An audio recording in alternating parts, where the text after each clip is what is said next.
skimming really quickly through last month's meetings notes.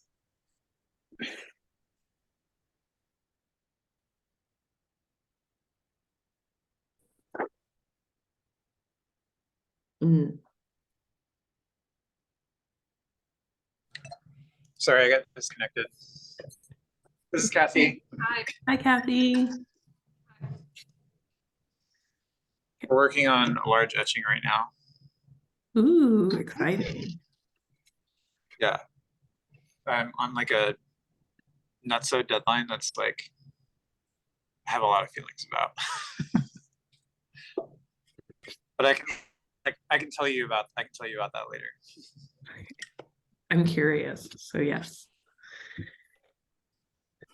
I love Ruben's sideways behavior. Okay.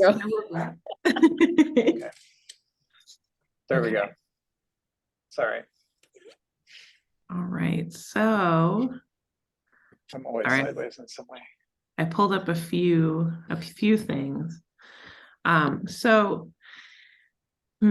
guess what we'll do is we'll start with kind of like a recap of things that Edie and I talked about at the last meeting. And I'll try not to sound sleepy.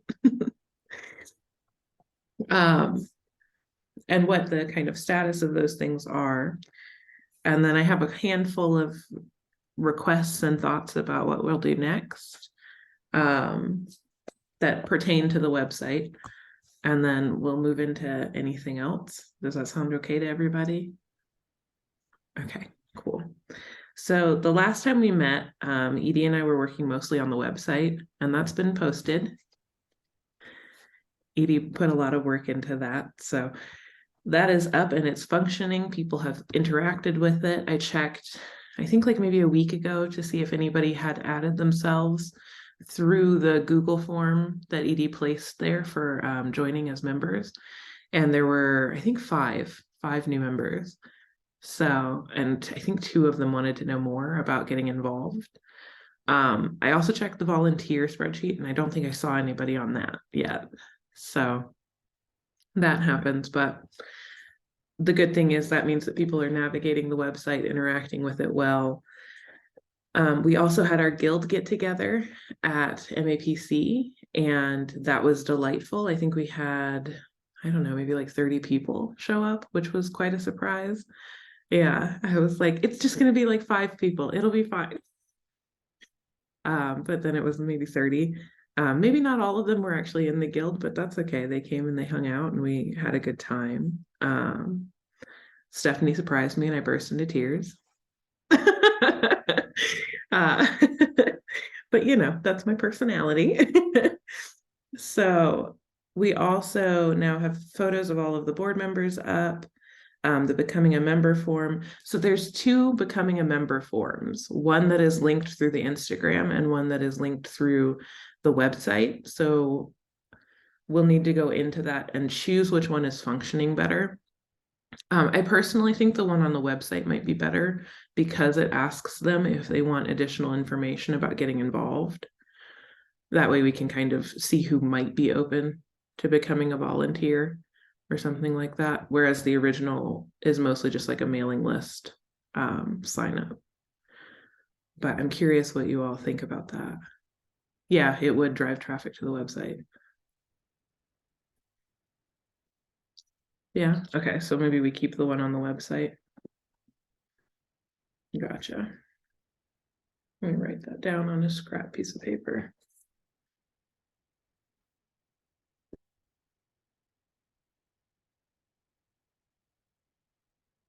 Okay, so I will kind of, so what I'm going to do is, since it's hooked up to the existing spreadsheet, I'm going to leave it relatively active for a little while so we can kind of go in, and because I know, so Tanushree is helping us quite a lot with the Meet Our Members and the also Takeover Tuesdays, and I really appreciate her for that. So I'm going to leave that up so that you can kind of skim through it as you need to. I'm totally going to hand that over to you. So once you feel like you're ready to delete it, you can. Okay. And then we'll start using the new website form. And so I'll name that I already linked it to the Google Sheet, and I'll just name it as new Google form for that, or new website membership or something that makes it clear. um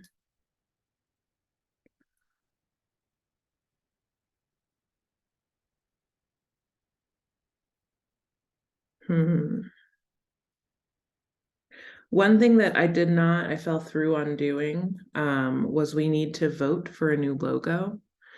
And I sent it out via email and got some responses. I think I got like 6 or 7 last time I checked, but I think I might actually extend the voting and put it out on Instagram as well. But we got some really good feedback from that, because I was asking about things like color, and people in our guilds know how to talk about color. Um, so I think I might extend that deadline to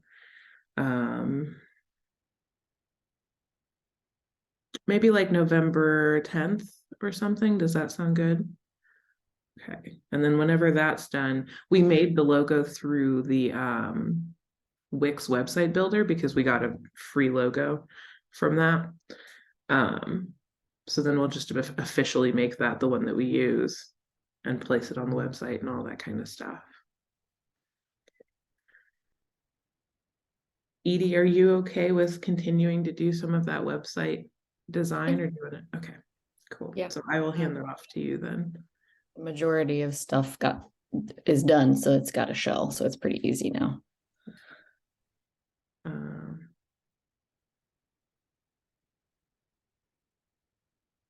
Okay.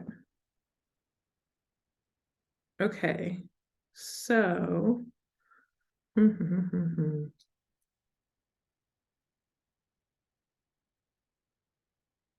I'll also need to make an Instagram graphic for that.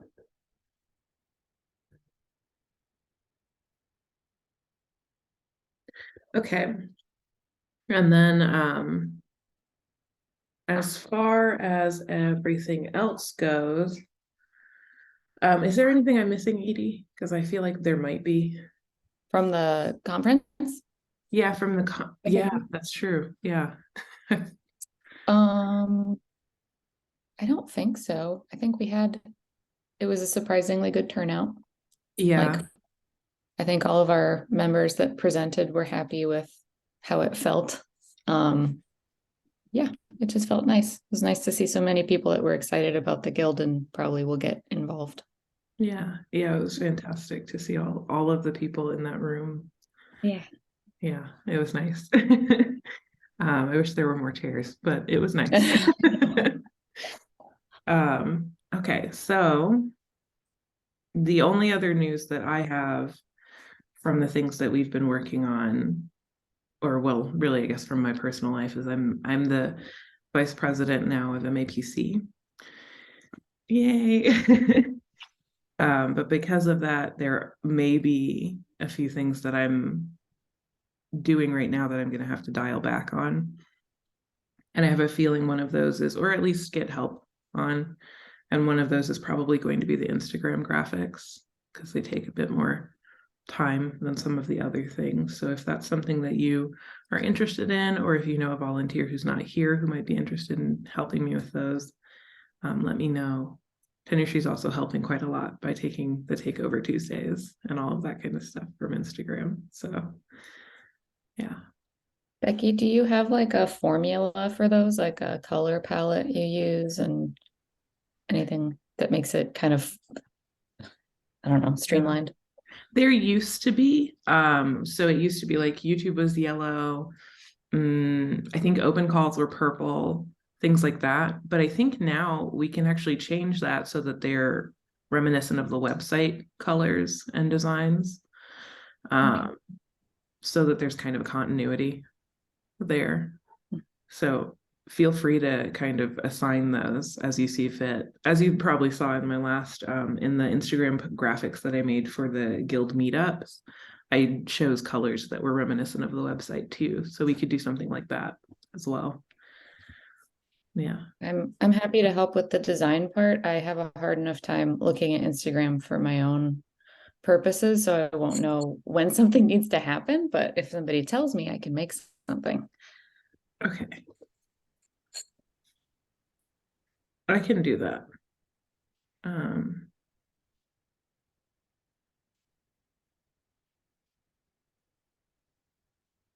yeah. And then I actually have a question for Tanushree. So we've emailed back and forth a little bit about this, but I'm curious if you have any plans for like scheduling the Meet Our Members posts. Like, is it going to be on a certain day? And also for Takeover Tuesdays, because we had some rules in the past, but I'm also just going to leave it up to you and what works for your schedule. So yeah. Yeah, actually, I meant to ask, like when you suggested Takeover Tuesdays, for the first one, and like meet a members post for like the last Fridays of the month, were those like hypothetical examples, or is that what we've done in the past? Like, I think those were hypothetical examples. Because if I'm remembering right, we used to do like a bi-weekly schedule, and that was exhausting. So please don't do that to yourself. But yeah, my suggestion would be to put them 2 weeks apart so that you have time to interact with the person that you're getting the materials from and all of that stuff. Okay. Yeah. For sure. Maybe I can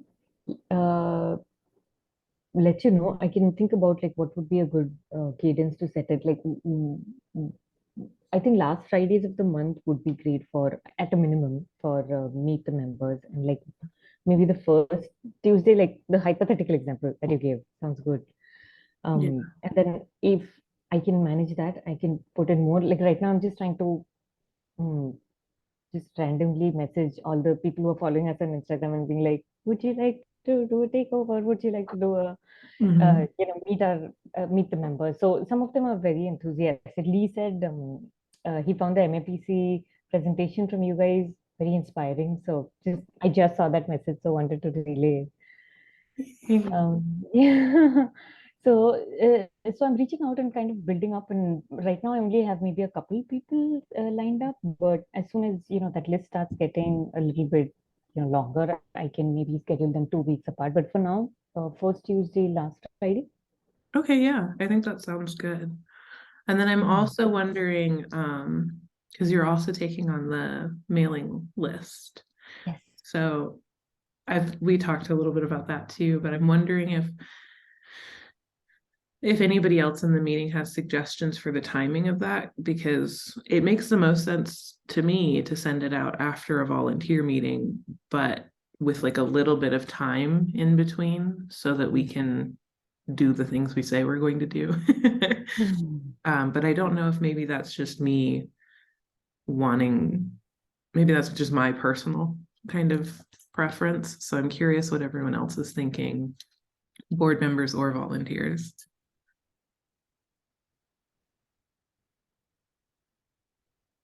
My initial thought was I wanted to send it out towards the beginning of the month so that we can say, here are the things we're going to do, here are the events. But like you mentioned, if we're doing it after a board meeting and it's kind of in the middle of the month, it could be like, here's what's happened and here's, the plans for the rest. So I can adjust it that way. That's no problem. So if it goes out towards the third last of the month, like the last couple of weeks, I can work with that. Okay. Yeah. Does anybody have a preference other than Tanushree, which like obviously your preference is more important? I'm fine with the newsletters being informative as a way to kind of update our membership of like what just happened in the previous month and what we are going to be working towards going forward. So I'm fine with that being the format overall. I think that, to me, I think that works, and it's a little bit low pressure as to us as far as like we can get done what we can get done. Mhm. Yeah, so I'm officially also going to encourage everyone to send any updates on what they're doing to Tanushree before, maybe like a week before, if you can, before she puts out the newsletter. That way she has time to kind of synthesize it. So Like maybe, yeah, like what our members are doing. Well, like what the volunteers have accomplished Oh, between okay. these things, because I won't be involved in everything, and Tanushree also won't be involved in everything. So, especially like the fundraising thing, I think is going to be fully outside of maybe what both of us are doing, because we're both mostly doing the Instagram. And we might also, like, if there's open calls or anything like that, that we want to share with the membership. Trying to think. I'm looking at your email from before as well. Anything from the 2023 calendar. And also like a description of what volunteer roles are that we could fill. Because I think as time goes on, we're going to know more specifically, like we have these very specific volunteer roles we'd like to fill. Like right now, I'm thinking it would be really great if we had one person who was going through the Meet Our Member forms maybe once every 2 weeks and adding people to the mailing list. Yeah. So if you have any I news think like it would, that, yeah. Sorry, Olivia, go ahead. no worries. I was just gonna say, I think it would also be beneficial to maybe open it up to our members if they want anything big in the newsletter, because I think we should also be talking about what our like what people in RIPG are doing. Because I know like Steph just had a show. I can't remember if Zainab Saab is a member or not, but they just had a show as well. A bunch of people are doing a lot of big things, so we could even maybe put Meet Our Members in there if we aren't already. Like the Meet Our Member that is supposed to be scheduled, or the Takeover Tuesday that's supposed to be scheduled for whatever month. That could be included in there as well. I Yeah, was I would, similarly agreeing with that too, Olivia. yeah. I think my one question would be, do you think that the newsletter would be the appropriate venue for that, or would it be something we would want to do on the Instagram where we can share their posts? I don't know if we have the capability in volunteers to do both, but I I'm curious which one you think would be more like engaging for I people. was thinking both, but the newsletter wouldn't be in the same depth as Instagram, because on Instagram when they're doing Takeover Tuesdays, it's like them talking about their work, talking about issues that are important to them, and Meet Our Members. It's just a quick little blurb.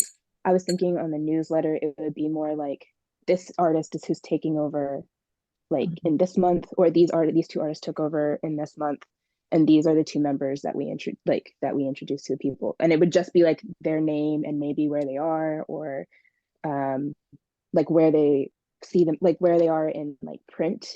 So like if they're an art historian or a professional artist or a student, something like that. So something that would be very low key in the newsletter. I just think it'd be important to, like, while we're also giving them updates on what we're doing as like an organization, I think it's also important to be highlighting, supporting and uplifting our members in that kind of way as well. Okay, yeah. And if we do that, I also go ahead. will continue. Sorry, I didn't mean to cut you off. Continue with what you were saying. So my big worry with that is how we will know, because we've got,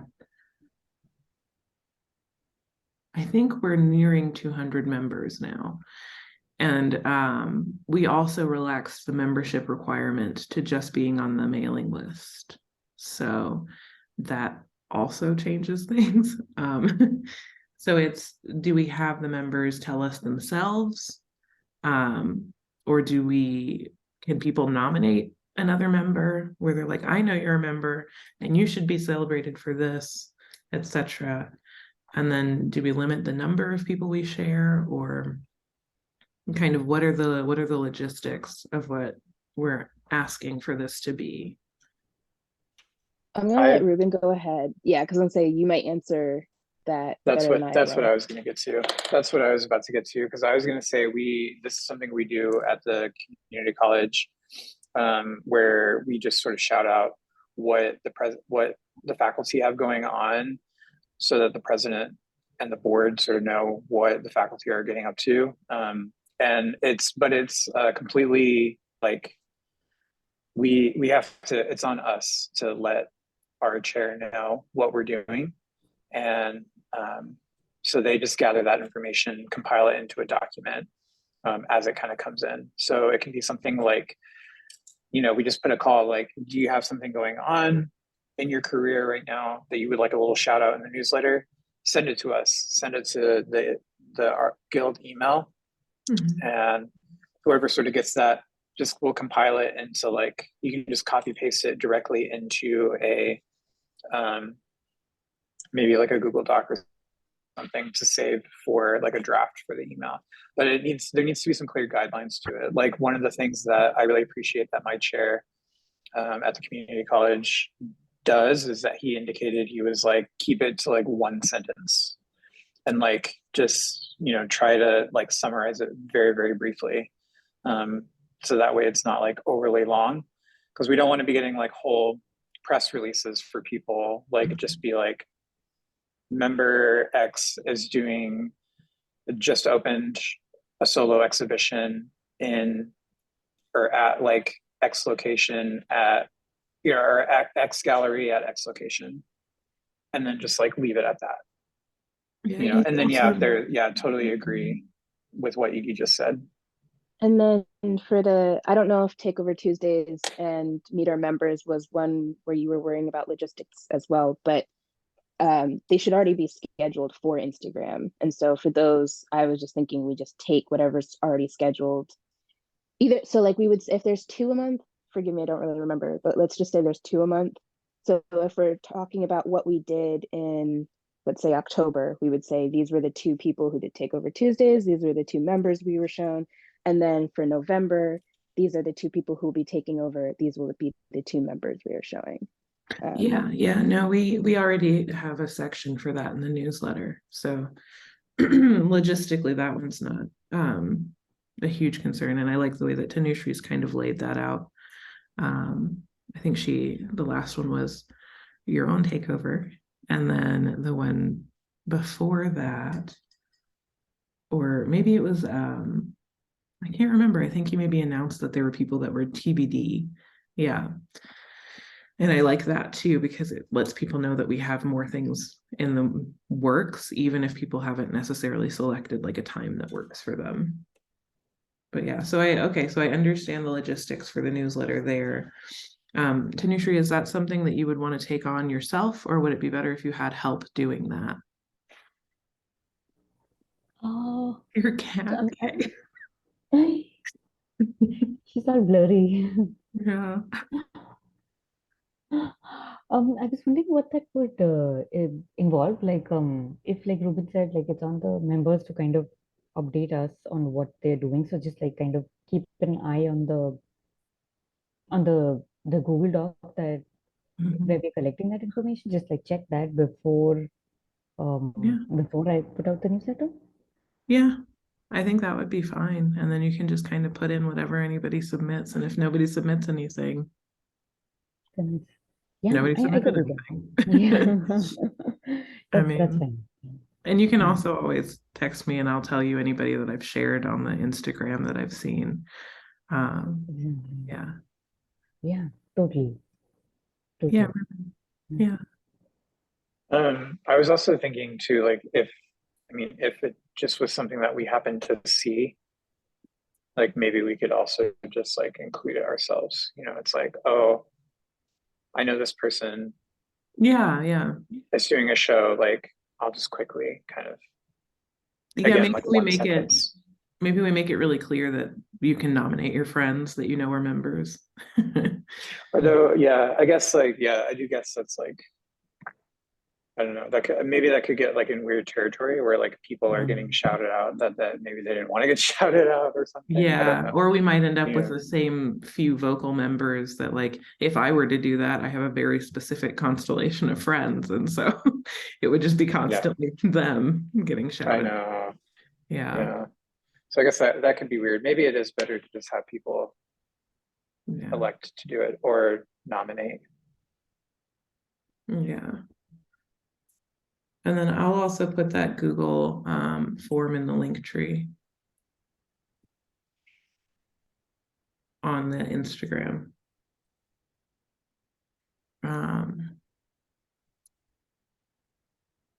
Okay. So, Tanisha, did you have anything else you wanted to ask the group or anything you needed help? Oh, sorry, Olivia said it'll be easier once we redefine the volunteer groups or roles. Oh, Olivia, we kind of have. So there's probably a few that we'll add to today. But otherwise they are pretty much redefined. I just brought that up because Ruben and I were thinking about so maybe this has been resolved since when we talked, but just like streamlining them into like 5 things. Which like we were going to talk about this more at the next one, but I don't know, because I feel like right now it's hard because we looked over them and we had talked about just having 5 since there's currently 5 interim board members, and each of them being like the point of contact, and then having people in that group. So the 5 would be fundraising and incorporation, Instagram as a whole, website as a whole, YouTube as a whole. But we can talk about that another time. We can talk about it now. I think that's fine. I'm sending out the Google spreadsheet that we're talking about so everybody has a visual. Oh, Because this do you love how I just acted seems like I don't know how Zoom works? Let me just share my screen.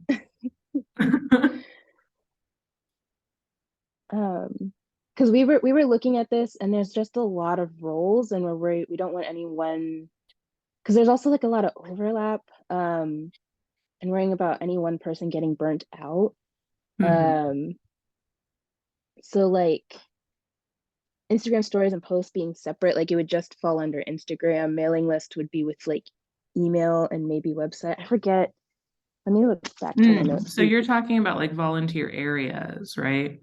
Yes, And volunteer then areas. when we're on like the And active then there, volunteers, they can be more specific about what they're doing.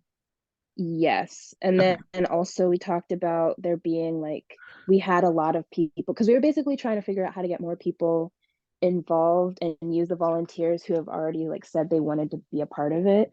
Mhm. And so we were talking about there's like a generic or like general, instead of like having that category for like people to just put their names down and just kind of like sit around and wait for someone to say they need help, because I feel like people forget to check that one because it's not their group. We have like a notice board of sorts where it's just a place where the different groups post what they need, and whoever is up to be general can just like look and add, or even other groups. So like if there's a graphic that's needed and somebody in website is like not doing, like has done their work for the time, then they can help out. That'll be possible. I forget why I brought this up now. So No, I think it's a good idea. To make sure that I'm understanding, I'm going to collapse the Instagram all into one. And then I'm going to put like in the notes, I would say ideally two I remember now. people for, 3, 2 people for graphics, 1 person for Takeover Tuesdays, since we're slowing that down a good deal. And then let's say 2 people for stories. And that way you can kind of be more specific, I guess, in the notes. I'm actually going to extend the notes outward. I guess I was also, because Ruben and I were talking about multiple people doing one thing, and like right now I'm counting Tanushree is doing 3 things across 2 different groups, which is like awesome, but also we don't want you to get burnt out because that's what's happened in the past. So I think that's all my comment was getting at about like, yeah, Ruben and I were thinking about redefining yeah. some I of also, these roles. to kind of add to what you're saying, I in therapy lately have been having to deal with like work-life balance. Welcome to everybody hearing about my therapy. Sorry to be that millennial. But what my therapist has suggested is deciding priorities. And I think maybe that's a good thing we should be doing every time. And I know that you two both have, I think it's, yeah. I know you both want to talk about kind of the 2023 calendar, and I think a great way to do that is to have a set of priorities for maybe like a quarter in 2023 or something like that. I'm going to stop sharing. But I don't know. Does that kind of make sense where it's like instead of us trying to kind of mobilize everyone into all of the categories, we focus mostly on organizing people into like, okay, well, here's things that need to be sustained relatively regularly. And then here's fundraising, which will be our next priority for a while. And that's what we'll mostly be campaigning for. Does that make sense? Yes. Yeah. But also I was just quickly typing out the like very loose category, because I think because we were trying to boil it down to things that we kind of like use and need daily. So it's just like Insta, website, YouTube, mailing list slash email, incorporation slash fundraising. Because we Mhm. figured once we're incorporated, it won't need as big of a task force. Like, yeah, we'll still have to do it every year and there'll still be things going on. But to Mhm. merge those two with funding would be probably best. So then you just have 5 things that you're worrying about, and there's one point person. And then in those groups, we can figure out all the details inside of that. But I think we need those 5 things because we're constant. Every time we meet, we need YouTube. Every time we meet, we need the website. Yeah. Instagram is probably our biggest like draw for people, and then the mailing list and email is how we interact. So Yeah. that's what we were talking about with redefining them. Yeah. So I think maybe what we can do is, let me also tell everybody about the second meeting. So we are planning on having a second volunteer meeting. The first one will be December 16th. Ruben and Olivia will be heading that one. And so that's the date that they've picked. It'll be at 2 p.m. Central Standard Time. And of course, I'll send out an invitation to everyone in the guild for this, which hopefully they're not like, stop. But they're hoping that the third Friday of every month, right, is going to be a recurring sustainable meeting.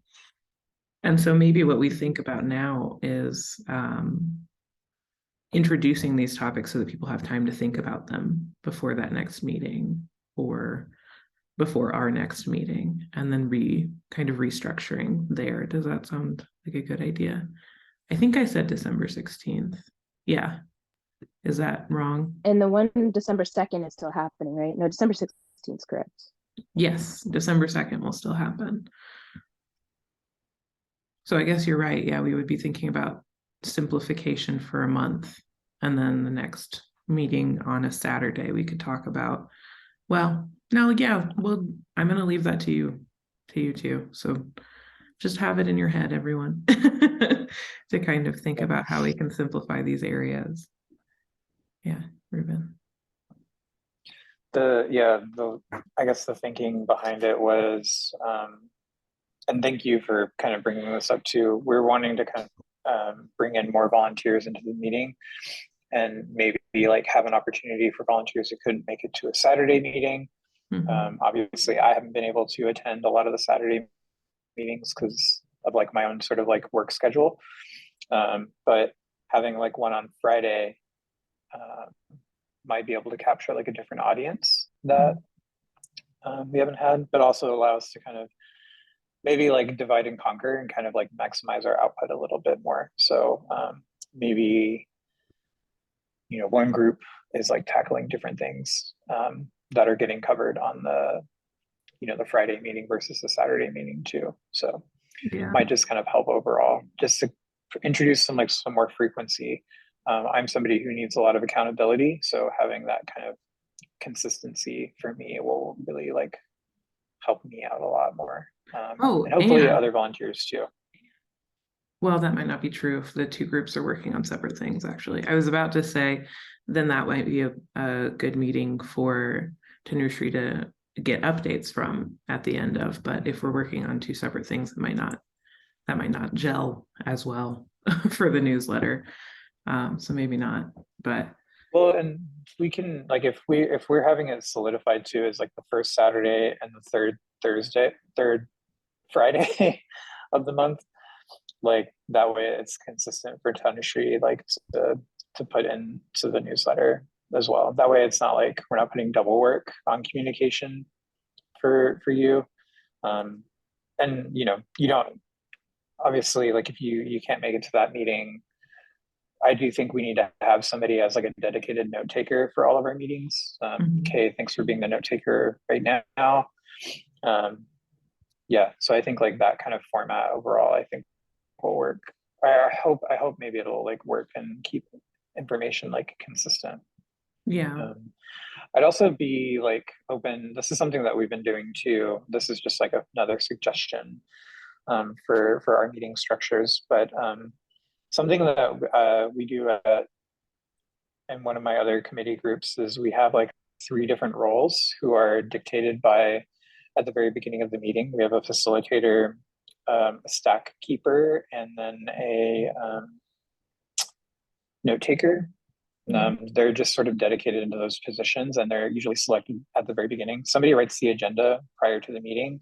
The facilitator keeps us on track. The stack keeper, people in the chat call stack to be put in the communication stack. And so that way there's like an order to, you know, when people can talk and whatnot. So I would, so for instance, like while you're talking or something, I can write in the chat stack, and then the stack keeper can be in charge of like calling, you know, who's in the stack and who's in the order of the stack and whatnot. And then the note taker is the note taker. But that could be like also a great way to like introduce like broader leadership roles beyond just like the interim board. That way it doesn't feel like, Becky, you're facilitating every meeting. Yeah. So that's just like that's just like one thing that we've been doing. I've been really enjoying it. It's also something that I've seen echoed in some of the organizing meetings that I've been a part of that I have really kind of appreciated.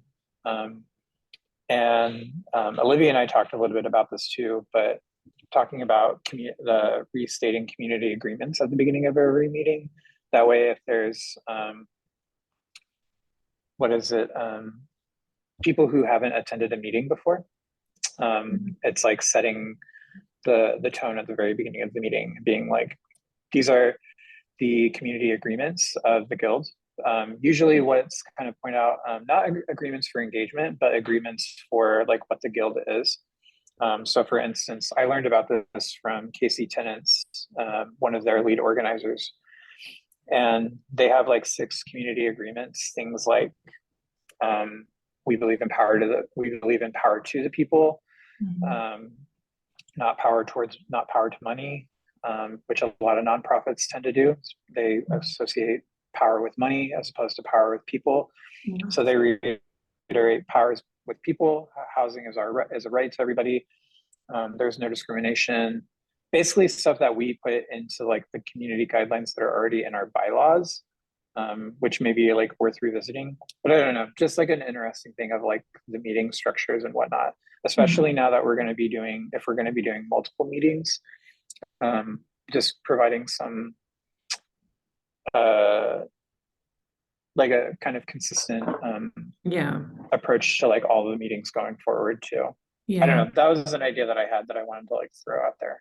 Yeah, I like that idea. I've also thought about like maybe doing what are they, Rogers rules, that man, whoever. Robert's, yeah. I don't know if that would work. And then with this, I really like the idea, but what I'm concerned about is there have been a few volunteer meetings where it's just me and one other person.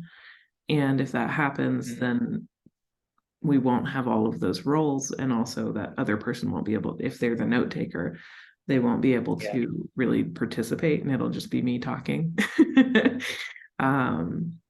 So I think sorry, I think with the possibility of having 3 dedicated people, that means there'll be 3 people who are always at the meeting.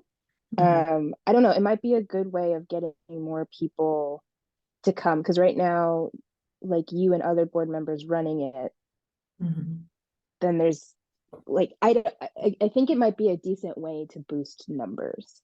Yeah, no, I think we should try it. I just worry that might happen, but if that does happen, then we just reassess, you know.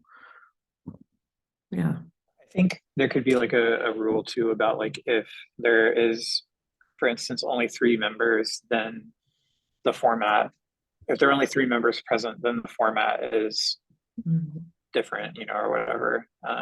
But if there's 4 people, then you have your 3 members and who are like in their specific roles, and then a 4th member who is able to just, be there. Yeah. I think it would make sense to have at least 4 people with that format. And if Mhm. there are less than 4, then we just ditch that format and Yeah. meet however we need to meet Yeah, because even for when the it sake was, of. yeah, even last October when it was just Edie and I meeting, we finished a website. So, things work, Okay. it's Which just, is so yeah. amazing. Yeah, so I think that's a good way to make it adaptable in case something happens because, we all have summer time, right? Summer is a very usually flexible time for us, but also COVID has made things kind of odd because there were so few opportunities for a while and now there are so many.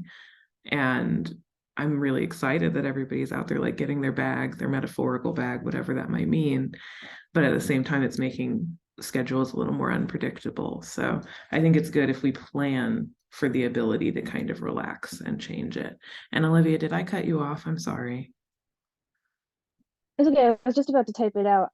Maybe I'm just misunderstanding. I thought the roles Ruben was talking about were going to be like 3 either like elected, and I put that in heavy quotes, or like volunteer-based people who are always going to be at the meeting who are in those roles. Are you saying that it's just every meeting you at the beginning we would elect 3 people? I see. Yeah. Okay. 'Cause Yeah. I was getting It's at like, yeah, go what were ahead. you getting at? Oh, I I was was just gonna say, no. Okay. Yeah, it's at the very beginning of the meeting, and if there's enough volunteer or enough members present, then at the very beginning of the meeting, we decide who's going to be facilitator today, who's going to be note keeper, note taker, and then who's going to be stat keeper, and then yeah, and then we decide from there. So it gives people who even like aren't on the board to be like facilitating the meeting. Okay. Does that make I was sense? thinking, yes, I was understanding it to be like instead of a president, vice president, and like secretary, treasurer, because we at the beginning, maybe it's different now. At the beginning, we said we didn't really want those roles. I thought these 3 things would be those roles in a sense. And that's what I was getting at with like a council instead of officers, blah, blah, blah, blah, blah. And that's what I was talking about. It might be a good way to have more people attending these meetings, but I understand now.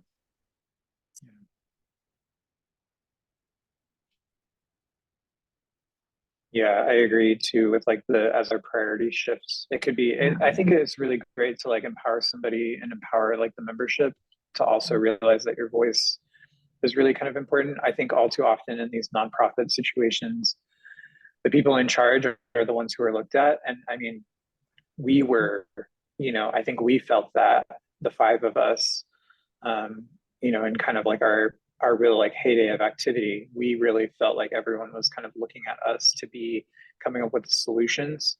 But this might allow us to kind of open up the membership to feel more empowered in a way too.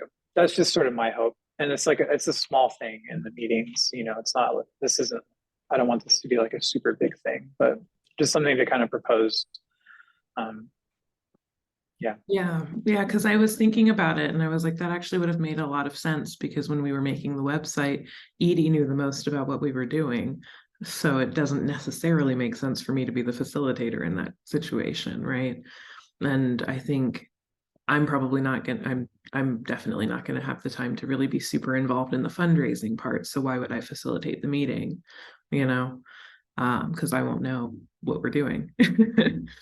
So yeah, I like that idea a lot. And then maybe what we do is once we are incorporated, these things do become a little bit more structured. Maybe it just depends, where maybe we have like a committee that's doing website redesign or something. And so somebody from that committee, we know for a fact is going to be the facilitator or something like that. But at this stage, I think it's a good idea yeah, I'm excited about that idea. Yeah, that's my point.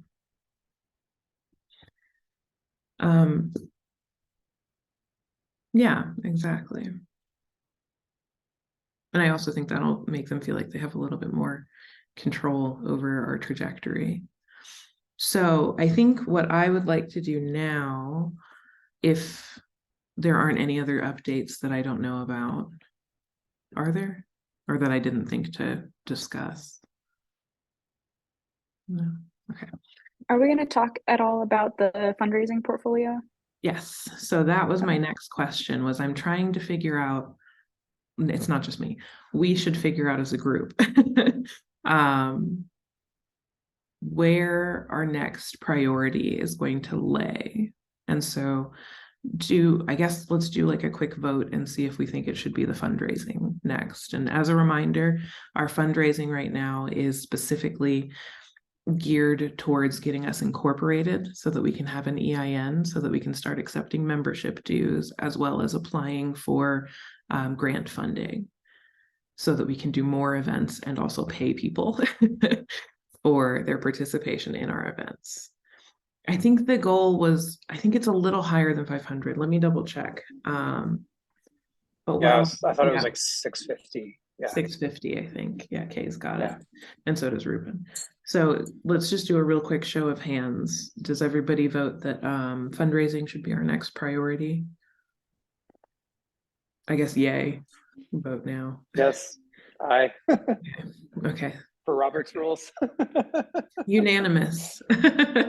Yeah, I always, when I'm in Robert's Rules meetings, I'm like, there's so many rules. It drives What do we me do nuts. next? Yeah. So I think with that, I'm going to just hand it over to, I know Olivia had just sent out a form. So Olivia, I'll share my screen unless you want to, so that everyone can see what you sent Whatever's out. easiest. Okay. You can also drop it in chat, maybe. Yeah. What if I share my screen and then if I'm able to, am I able to edit it? Because I can edit it as we go. Yes. There's, okay, perfect. Yes. Then that's what I'll do and I'll stop talking. Okay. So this is a rough draft. I also want to just like put that out there.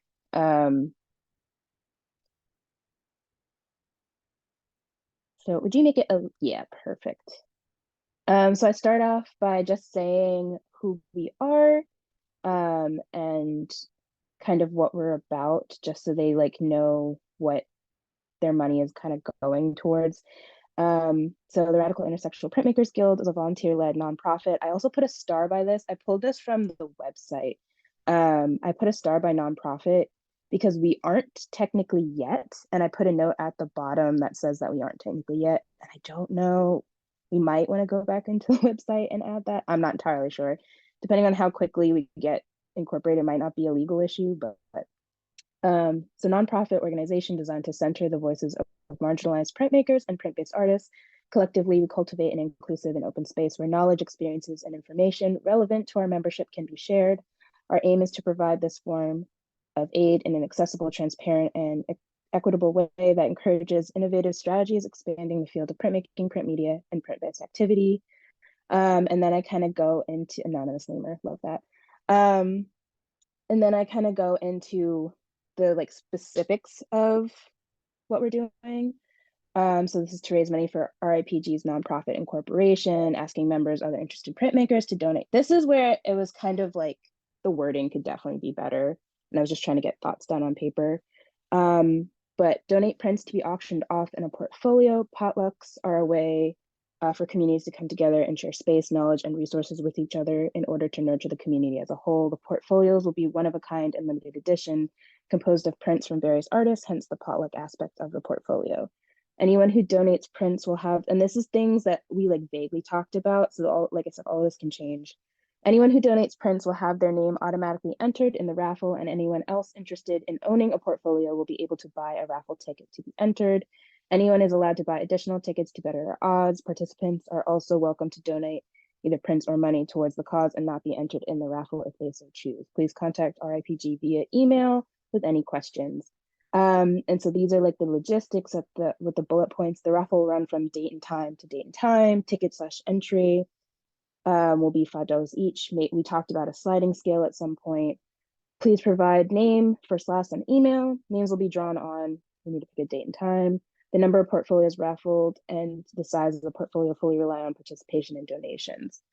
And then going down, if people would like to donate prints, reach out via email to this. And that's where I figured we could give them the various mailing addresses, depending on where they live.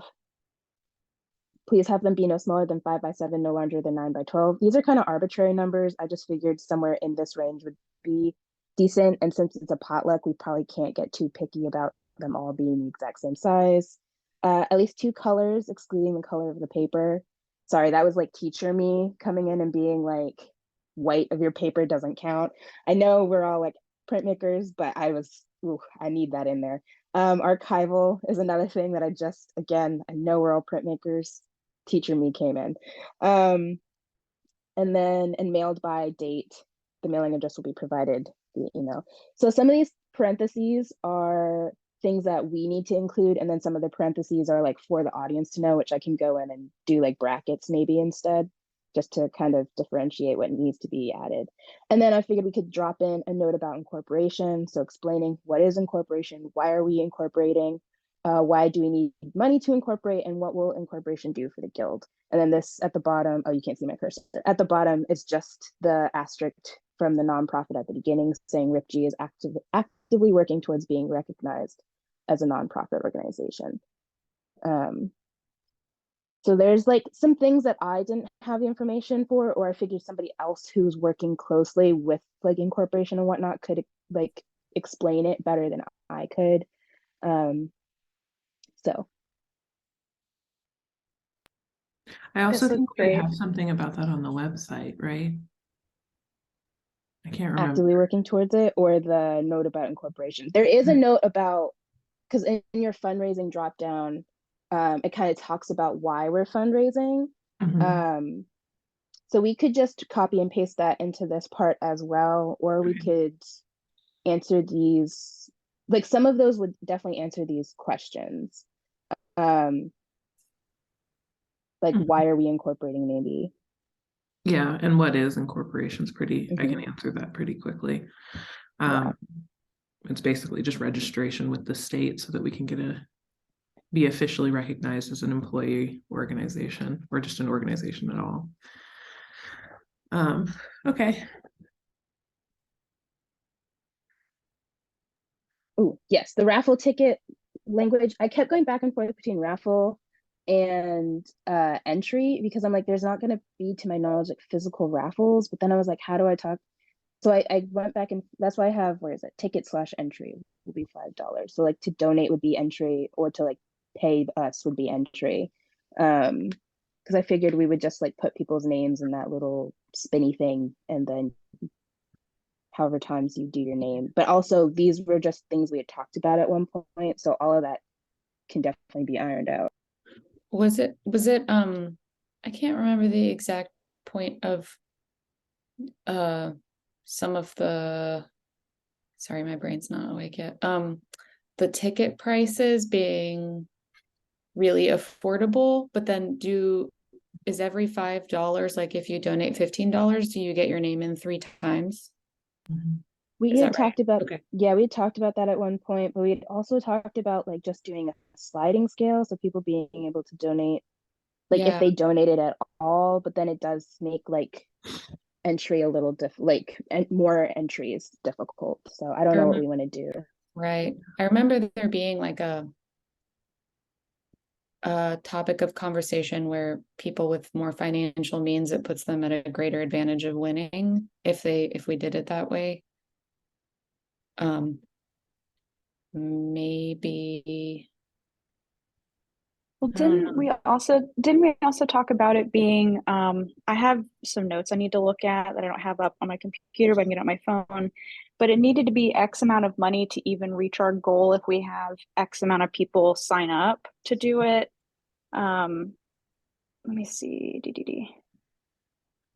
And I know we also had to incorporate like shipping into our price at some Yeah. point. Mhm. Because if it was $5 $5 a ticket. We need 130 people to buy a ticket to reach 650. Yeah. So we talked about maybe like upping the price, just to ensure that we get what we need, you know. We I don't remember if I don't know if I'm remembering this right, but we were gonna take the ones that we received and put them into different raffle pots. Was that right? Like if we got 30 prints donated, that there was raffle pot 1 that was the first 10 prints, raffle pot 2, so people could enter into multiple raffles. Is that right? With Yeah, I do recall that. Yeah. Becky's like turning her head like she doesn't remember that.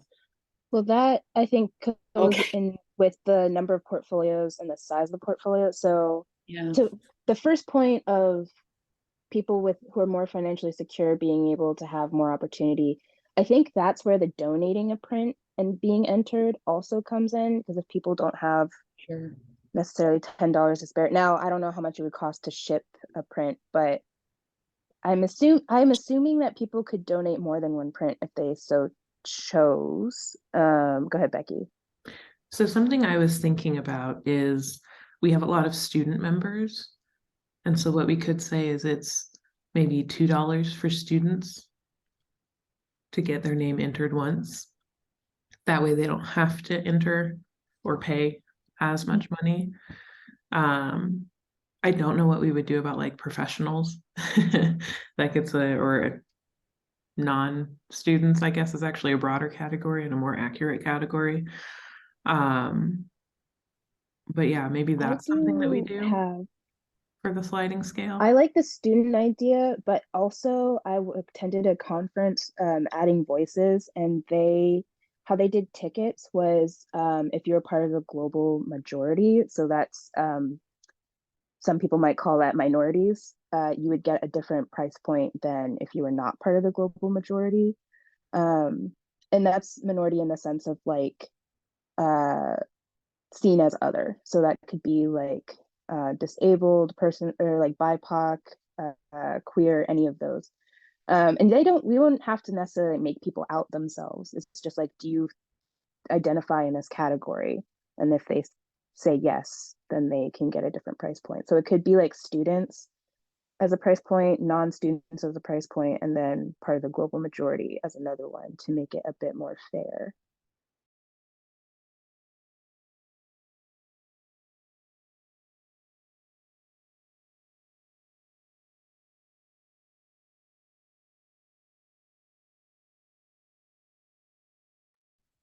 I'm kind of wondering if we should also have like a whole nother separate meeting just to talk about like fundraising stuff, because I feel like we're about to run out of time and we have a Yeah. lot to talk about still.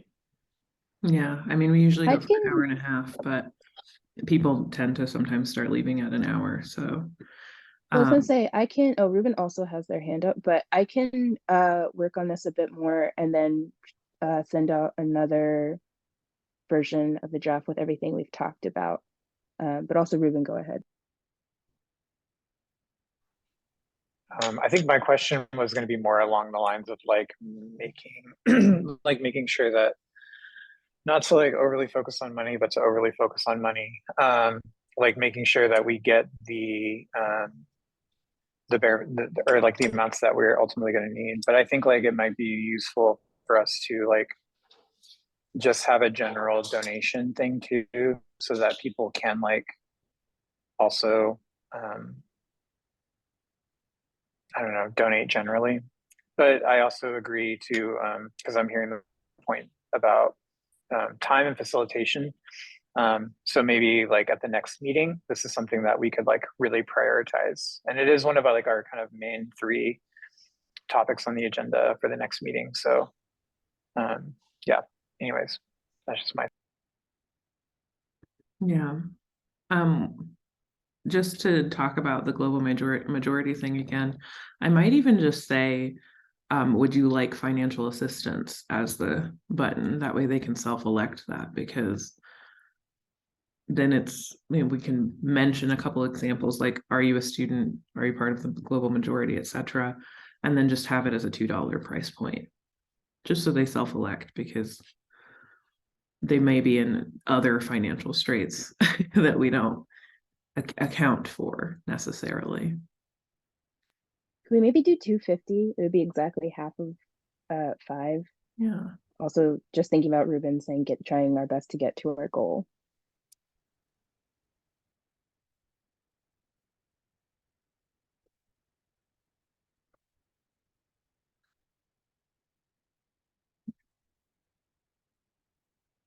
And then I'll put in parentheses, student. Oh. Oh my goodness.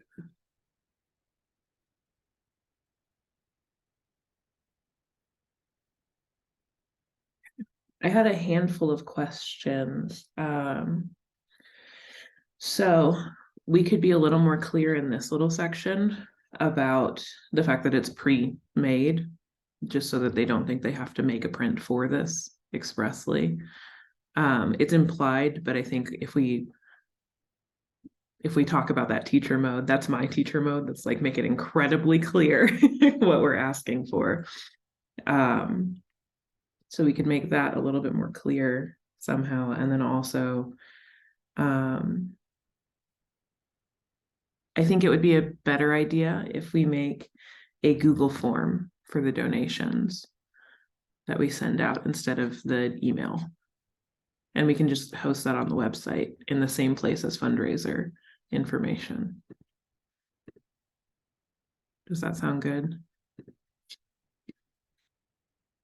Okay. If it's okay, I'm going to add that here. I'm going to close the chat again.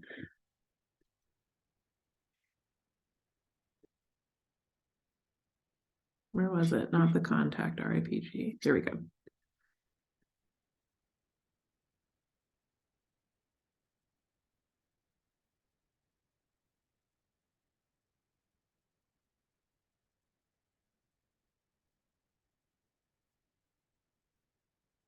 And okay. And then I had one other question. So the 2-color print requirement, where is that? That makes me a little nervous, because if we have students, or if we have people who come to print like non-traditionally, and they don't have access to more than 1 color print method, then they are precluded from participating. But I don't know. I just know. I know I personally don't have an issue with it, but I know from like my students in the past and just other printmakers I've talked to, and maybe it's an elitist idea, I don't know, but that they don't always participate in portfolio exchanges because they feel like they put in a lot of work in theirs and they're not excited to get back prints that they feel like don't match the level that they have put into. I don't necessarily agree with that, but I'm just trying to make sure that this is as like appealing to people, because at the end of the day, we're trying to get money to incorporate. So like, we're gonna have to think about a product people are gonna want. And I'm not saying that people aren't gonna want one. That's why I said at least 2, because I feel like that wouldn't be too hard. It's not like we're requiring a 3-level print or anything like that. And most students are learning how to do more than one process. And then non-traditional might have some other, it could be like they add in color or watercolor. Those are still more than 2 colors. It doesn't necessarily have to be print related. And maybe we can specify that it doesn't have to be like 2 colors doesn't have to be ink, you know? But I think it would be a good idea to have more than 2 colors.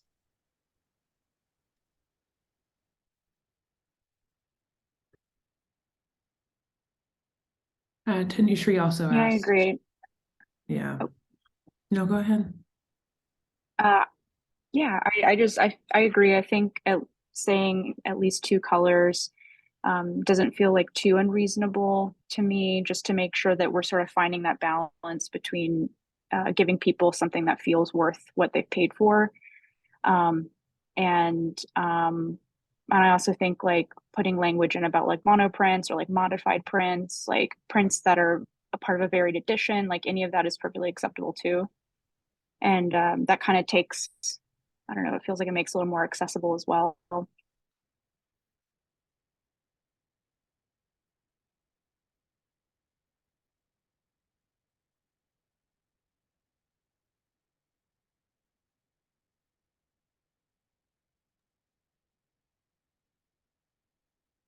Risograph is printmaking.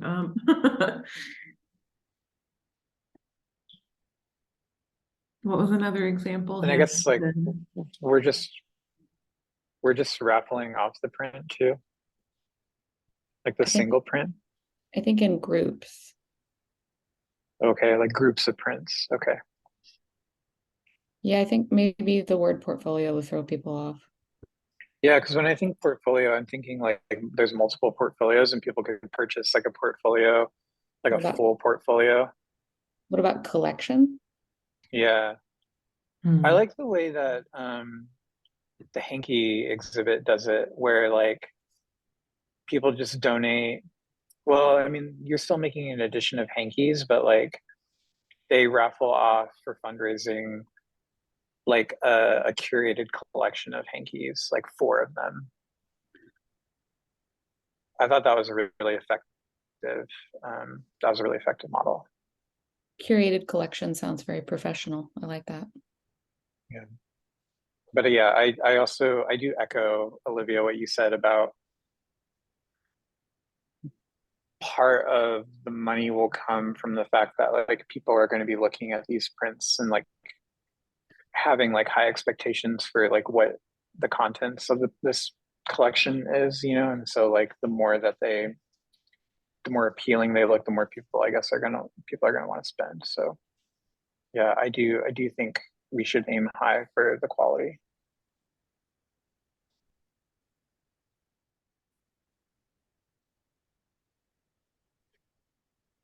Okay, so that feels like maybe the majority would rather keep that language in. I'm grappling with it. I totally understand that we don't necessarily want just like somebody's first lino cut, Mhm.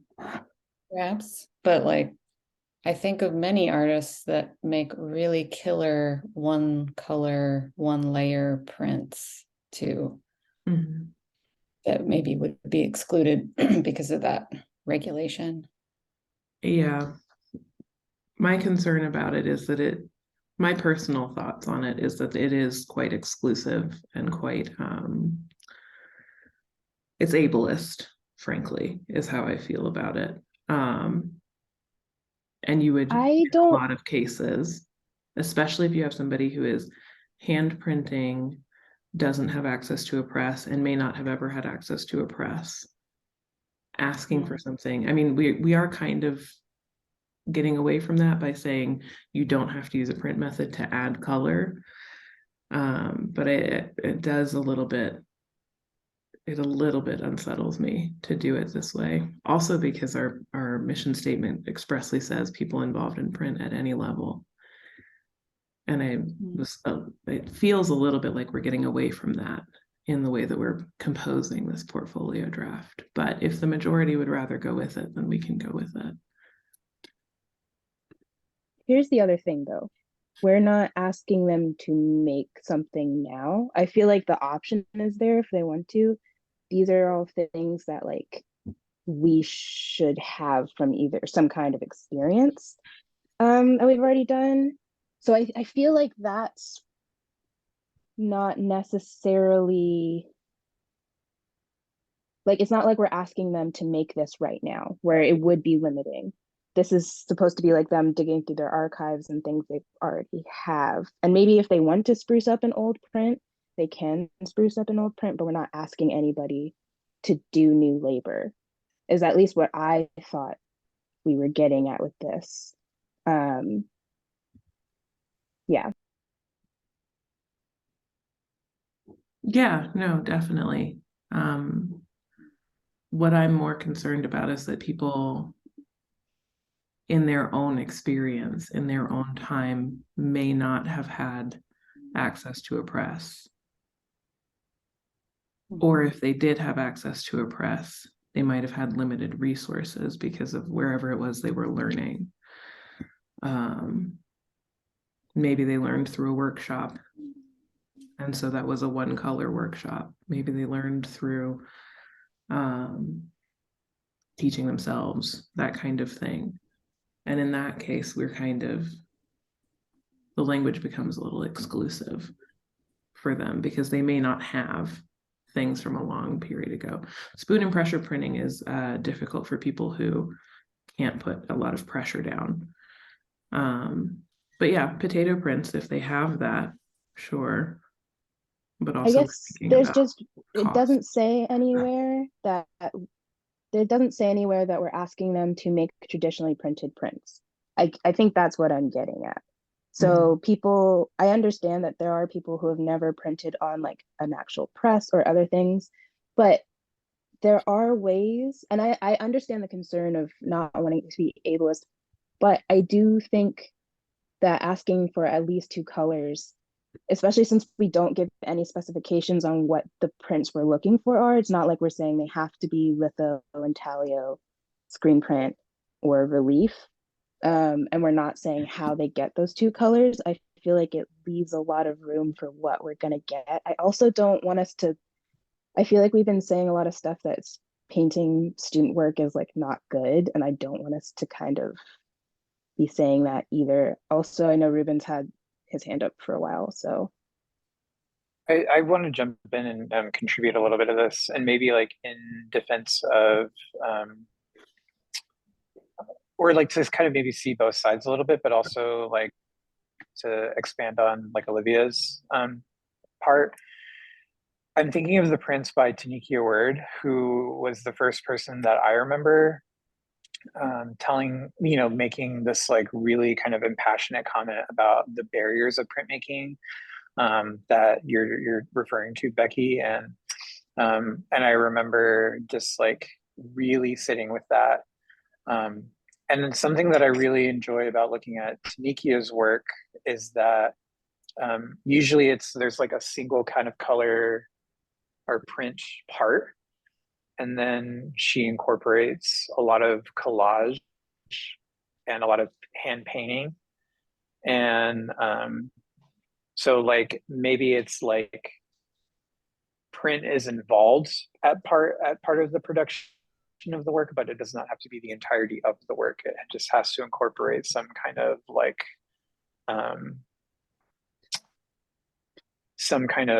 printed element.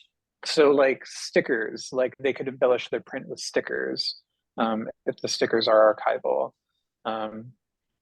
Yeah, any archival process involving print, drawing, watercolor on top of it. I think like whatever they find to be the most accessible. I don't know. I personally, and this is like just with my own personal portfolio that I just did, because one person, their only accessibility to print was color Xerox. And they were like, I'm really worried about that. And it technically isn't super archival, but it's like also, I don't know. I think like archivability is in and of itself an elitist kind of concept, and it is rooted in kind of colonial museum-based, ways of thinking. And so it's, if we're really wanting to think about true accessibility too, like the only thing that I told this participant was like, if you can just get it on like good paper, like good archival paper, and you can run it, and you can run printmaking paper through a color copier. I've done it before. It's that would count, so I don't know, that's kind of my thinking of it. And it's, I don't know, I see definitely both sides of the argument, and so yeah, I don't know, hopefully that like helps the conversation or expands the conversation a little bit. Because Becky, I see like your point, and like 2 color purely printmaking is difficult, but if it's like 1 color printmaking at a process that is like doable for them, then they can like do the second color part via some other kind of like process. I don't know, does that help the conversation at all? Yeah, Yeah, I think that really helps. And I also like what Kay said, kind of donating a piece that uses print at any point in the production. And then maybe what we do is we say print it on archival paper, even if the process itself is not necessarily archival. Yeah, yeah. That way they would know, I'm Yeah, also because like looking at it, that the paper is Yeah. archival, but the process might not be. Sorry, go ahead, Kay. Yeah. yeah, I was just thinking like even I really like dissecting all of this. And even just using the word print, like we're saying you're going to be donating a print, like that instantly to me, as we're kind of talking about it, makes me feel like it is limiting in some ways. And it really sort of establishes, or at least it, like interpretation is not as open. So if we don't even use the word print necessarily, and we're using print as like this part of our practice, this part of our process, maybe that is a more inclusive way to even discuss like what the heck they're donating as well. Because I don't like the idea of it being like you're donating an artwork or you're donating a design work. It's like you're just donating, a piece, and you're using some kind of print process in it. And I like everything that y'all were saying about print on archival paper. That feels um, like a good way to sort of set the standard, but also still remain like as inclusive as we can. Mhm. Yeah, I'm thinking also about Print Santa Fe and Print Austin. I think some of the verbiage they have is kind of exclusive, but they do say something about like traditional print processes so that they open things up a little bit more. And if we wanted to get that specific, we could. But then there's that kind of argument of like, what is traditional? So what do we mean by that, especially if we're talking about somebody who may not be in like an academic art background? But yeah, so maybe are we in agreement that I can add on archival paper? Okay, so I'll do that. And then I'm just gonna add a line that says donating a piece that uses print methods, maybe at any point in the production. Does that sound good? Okay.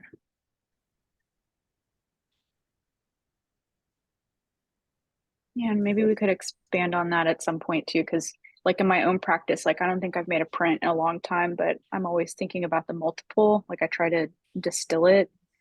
And Ruben, when you were talking about like stickers like that, yeah, I don't know, that got my mind thinking about like what specifically is special about printmaking. And to me, it sometimes feels like the multiple is just another facet of it. Yeah, I don't want it to be this thing where people think that they have to use printmaking equipment, like traditional shop equipment to make it. So I do think that I'd be really happy if we could just like write out a bunch of examples maybe, and we can decide to keep it or not, but just like all the stuff that we were talking about, just every example we can think of, so that it doesn't feel like or rather that it feels like it can be interpreted. Mhm. Yeah. Yeah. Yeah. Cool. Those were all of my thoughts on the call. I otherwise think it's a really good call. Very thorough as well. And I can write out the notes about incorporation based on these questions here. Is there a timeline in which you'd want me to get that to you? Would it just be before the December 16th meeting, Olivia, or would you rather I give it to you sooner? Either way. I mean, Ruben and I talked about this probably not even happening until next year, so it's not really a big rush. So Okay, yeah. And I think Edie also mentioned maybe putting the call out in January. Maybe that's the next thing for us to do, is kind of settle on when the call goes out based on what everyone is capable of doing. Or is that too soon? Does that feel too soon? Well, we need to also figure out who would be open to collecting the prints and then collating them to send them back out. So there's still a few things we have to work out. Yeah. Okay. We could do that in the last 9 minutes, but we don't have to. I'm totally open to whatever anybody else wants to do. Ruben also has his hand up, but I would also say not in the last 9 minutes because there's only, I think, 7 of us here, and we could reach out to more people asking if they'd be willing to do that. Yeah. And my point, the only thing I wanted to bring up, just as a brief reminder, the goal, the main goal will always be incorporation. So again, I know I said at the very beginning of the meeting that our meeting should always be about power to the people, but I'm also thinking about money too right now because it's a very real need that we have as well. And so I think like as we're in the stages of putting this portfolio together, to be like, hey, we're going to be doing this, and this is going to be on our mind because the goal is incorporation and fundraising for that. We need this amount of money. And so in the meantime, while we're organizing this really cool, incredible, awesome, jaw-dropping, moment-making portfolio, you can donate to us at any point. Is that something that we could possibly do? Yeah. And do we want to, so I think maybe the first place we could put that out is in the November newsletter, if that doesn't feel too soon. Does that sound good to everybody?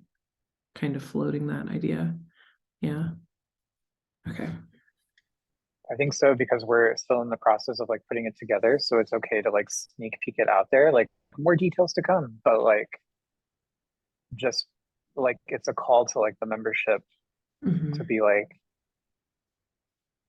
this is what our needs are right now. Yeah. So what we would do it through PayPal, and Edie mentioned we could put a PayPal button on the website.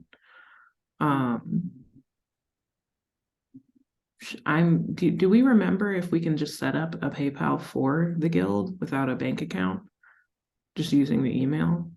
I feel like we've talked about this before and it just disappeared from my mind. I think we just have to have, we just have to have somewhere to send the money Okay. at some point, but I don't know if you have to have that set up in order to have the account active. Okay. Okay. I will look into that. If I'm going to just ask so that we can get this done quickly, if I have to have an account set up with like a bank account that it deposits in it, do you all trust me to just use my bank account? Okay.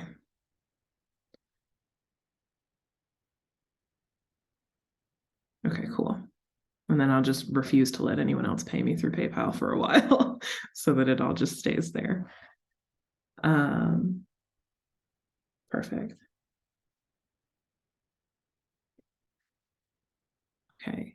And then the last thing was Kay mentioned maybe landing on a title for the potluck portfolio would be helpful. Does anybody have any ideas?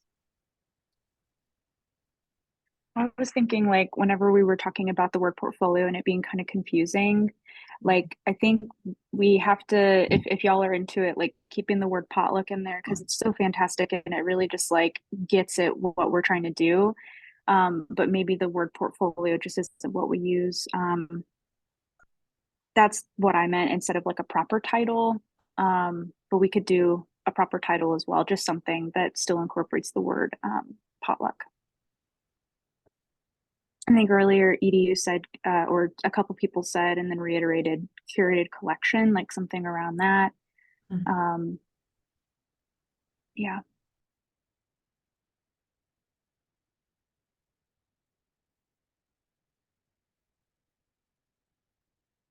I'm brainstorming in the chat and it might look like a bunch of word salad.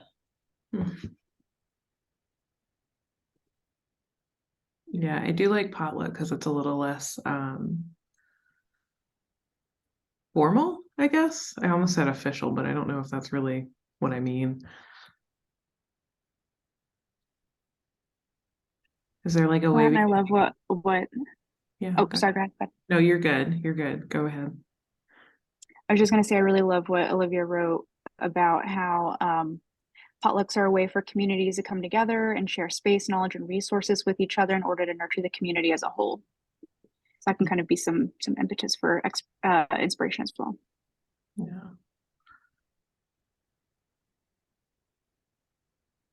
I almost said print And community also, potluck, but then the initials would be PCP, and maybe we don't do that. Oh, well, we have this document also. If we all just, if we can all just kind of contribute some brainstorming to that file, that might be helpful too. Just as we're thinking about things. Yeah. So I put a little section at the very bottom that says potential names, and we can just kind of list those as we go, or as we think of them. Print potluck collection. Yeah. I'm trying to think of alliterations, but not in love with that one. So while we think about that, are there any like actionable items that we should lay out now before we meet again on the 2nd and or 16th, whenever you can make it?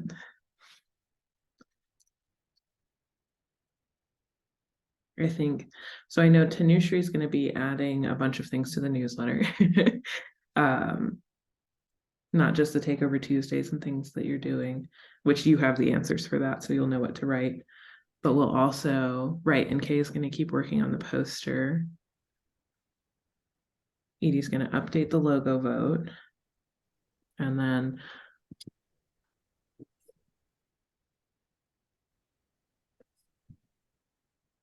I'll I'm work gonna- on yeah, go ahead. expanding on roles, the role like descriptions.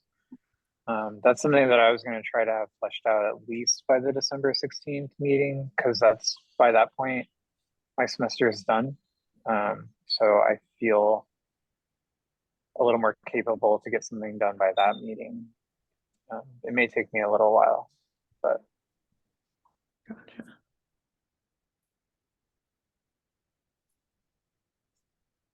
And then I'll make a graphic for the new logo vote.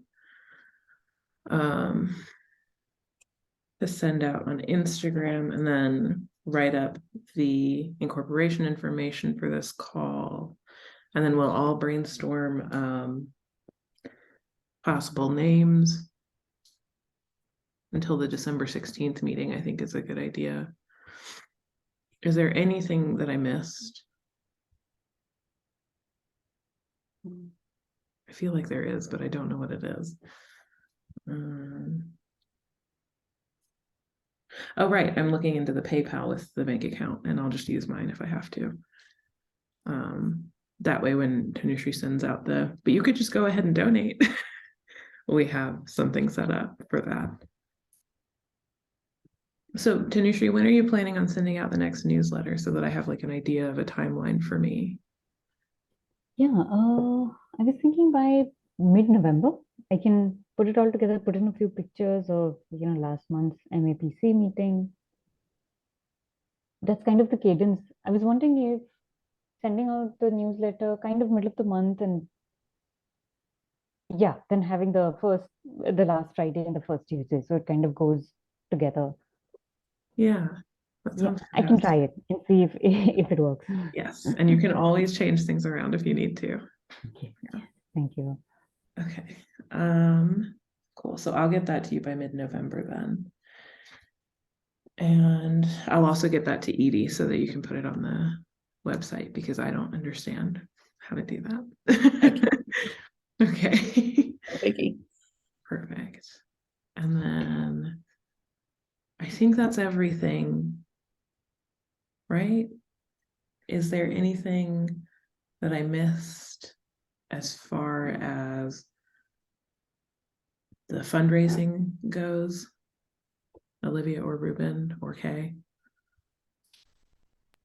Just to clarify, are we asking people to make new prints, Mhm. or are we asking them to just send us what they already have? Just what they already have. I think Okay. that's what I was thinking. Okay. Could we leave it open to making new prints for it as a Yeah, possibility? I think open. Because I don't I know, think I may want to open make something and new. same. Yeah. Okay, so we'll just have to have a deadline then also. I don't know, because I just worry with like actual print portfolios, and I say actual in the sense of like the edition and all that, is getting prints to people in time, because I know either everybody I've known who's put one on or has like given advice to that is like give extra time for, which we would have to do anyway, but just give extra time for people to actually finish something and send it to you. So I don't know, that's just going to, in my opinion, complicate logistics ever so slightly. But I'll add language for that and logistics for that in the Yeah. So rough maybe, draft. Olivia, if this isn't like too much of an ask, would you feel confident kind of laying out an example timeline for this, or is that too much to do without like input from the group? It wouldn't be too much. I just don't know. I think I would need a few factors, like, yeah, I'll just have to think about it, but I don't think it'll be too much. Okay.